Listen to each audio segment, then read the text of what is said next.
Okay, please wait for the microphone. Do we have a microphone available? And we'll start at the front here with Simon. Hi, Ruben. Good luck tomorrow. With the travelling squad, it's obviously it's expanded. So, what's the thoughts with that? And we've seen Amad Diallo and Matthias de Ligt are involved. Are they fit to start? To start, no, but they can be on the squad to the game. And the rest of the players, we have game tomorrow. Then we have to train here Friday. So we need to prepare not just this game, play this game, but also prepare the next game against Brentford. So we took a lot of, especially young kids, to prepare the next game. Does it feel like there's a different edge around the team heading into this match, given the importance of it? Not just in the team, but in the fans, in you guys also. So it's everybody knows that is really important for our season.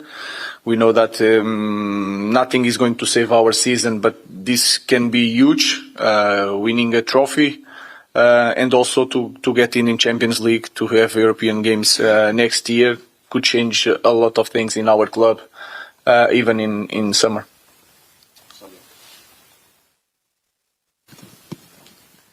Hi, Ruben. In the 4 knockout games, the team scored 12 goals, but in your past 12 Premier League games, you've only scored 12 goals.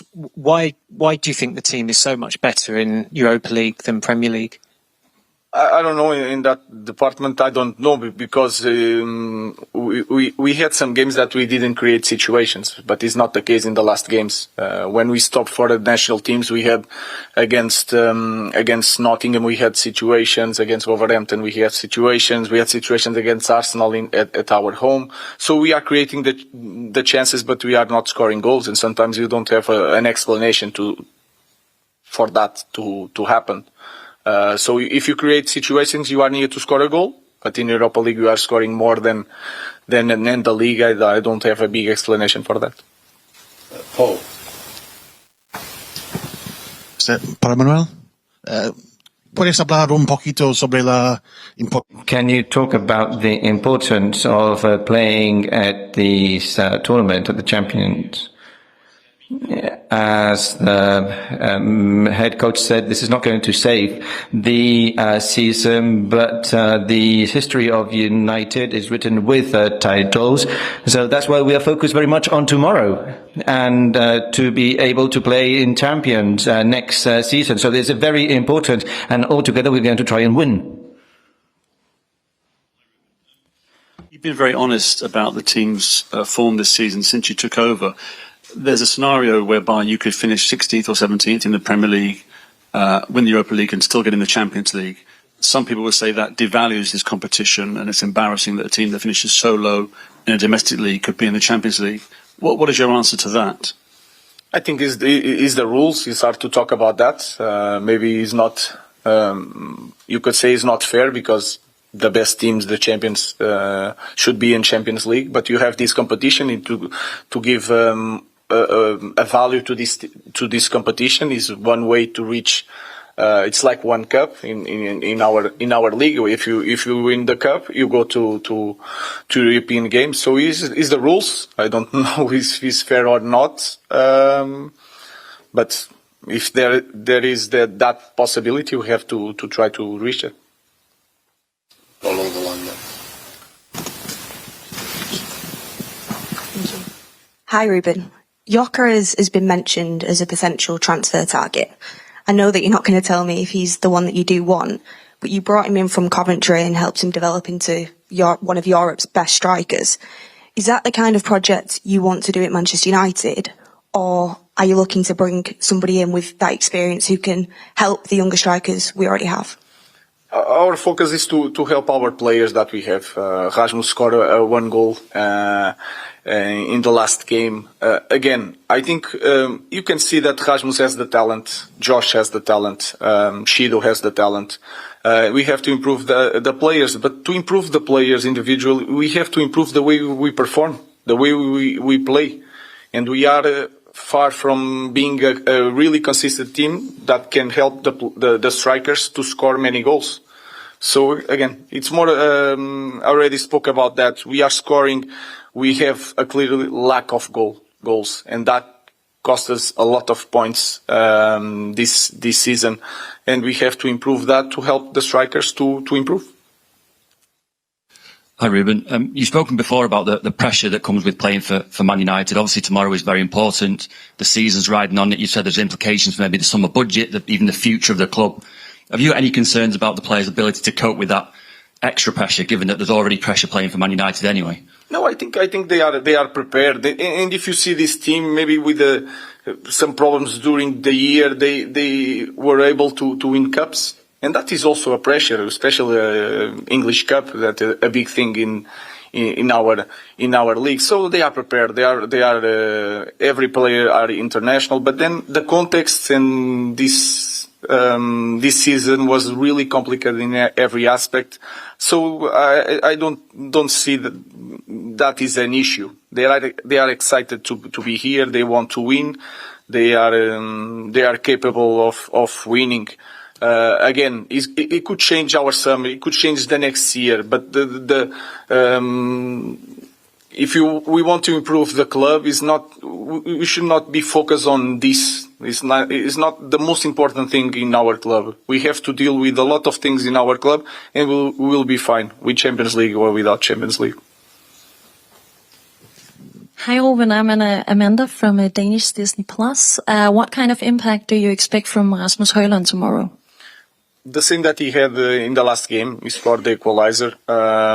He is really anxious in every game to score goals, but he's working really hard. I already said that in some goals that we scored, especially in this competition, he was really important. He didn't score, but he makes a movement to open the space. So I expect the same thing. He needs to work hard for the team.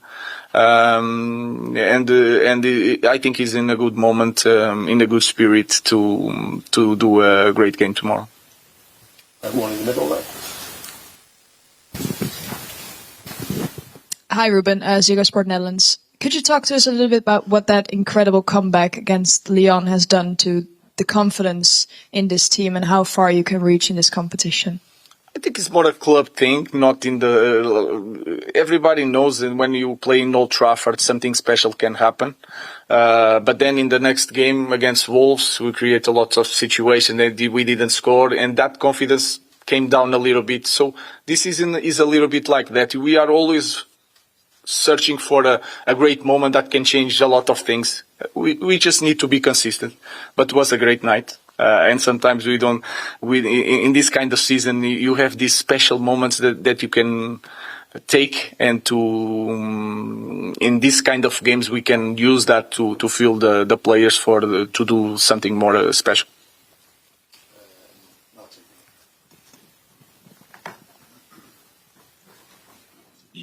Question from Manuel. How important, Manuel, as a player, is it that United are in European competition next season, and also can you explain why they've done so much better in Europe than in the Premier League this season?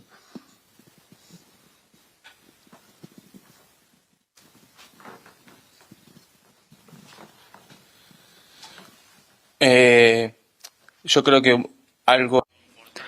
A main difference was the physical part. I think that we felt better playing in Europe, in the Europa League. That was a main difference. And then, as the coach said, we had games in the Premier where we had opportunities and we didn't score, and suddenly we lost points in the Premier League because of small details. Details that in the Premier we cannot miss, and we need to be focused on these kind of details. But I think that's the physical and the attention, sometimes the focus. In the Europa League, we were very, very much focused. And that's how we have to work as well and play during the Premier too. When he became the Liverpool manager, talked about the need to turn doubters into believers. Obviously, you said already nothing will save your season, but would winning a trophy help you turn some of the doubters into believers? I think it's not the most important thing. Of course, people are going to look in a different way for this season, but especially for the coach. So again, it's something more in the core of our club that a lot of things we need to change and we need to be consistent. So Europa League is not going to change anything in our problems. It's going to help us to have Champions League next year, more money to spend, but the problems are still there. So we have to change the minds of our fans with consistency, with the good decisions, good recruitment, good academy. This is what we need to change to take this club back to the top. This is more a shortcut to go to the European games, nothing more. The problems we need to solve in a different way with more time and be really clear on that. Hola, Ruben, muy buenas. Hello, Ruben. Welcome to Bilbao. Are we going to see a happy Manchester in the build-up, or a bold exit, or if it's a 180-minute game in a way, will it be more reserved in the defensive? We see the games and the way we work. We change each game. If we see the opponent against Bournemouth is a team that can press really high, so we suffer a goal. Building up in the way we build up. Bilbao is more or less the same thing. So we just are focusing the way we play, and then we see the opponent. What is the strengths of the opponent? So we will try to do the same. We are going to play the game that we see, and we are paying attention to the strengths to the opponent. One at the front here from Manuel. Hola, Manu. ¿Cómo está jugando? How are you playing with Casemiro? And what have you learned from Casemiro? I'm learning a lot with Cassie. I have a very good relation with Cassie. I try to copy as much as I can all the good things that he has as a player, and not only inside the pitch but outside the pitch too. This make things that make you win, because he's a winner. I feel very comfortable. I speak a lot with Casemiro, and up until now I keep learning, and I'm very happy. Javier Ortiz de Lazcano. Welcome to Bilbao from El Correo. What strengths do you see in Athletic in tomorrow's opponents, and what weaknesses, if you see any weaknesses? A lot of good things. I'm not going to talk about the bad things, but they are really strong as a team. They are really intense. They are really aggressive. Even for a Spanish team, they are really aggressive on every duel. They have great players one against one. Nico Williams is a special player. They are the best defense in Spain, in the league. We are not scoring too many goals, so it's going to be a tough match for us. We know that in the beginning of the game, 20, 30 minutes especially, they are really strong and really intense. They use the crowd to take the game to a different level, and we are prepared for that. So we are going to face a very, very strong team. Okay, we'll leave it there. Thank you very much. Thank you. Guys, your Spanish is really good. It was a surprise.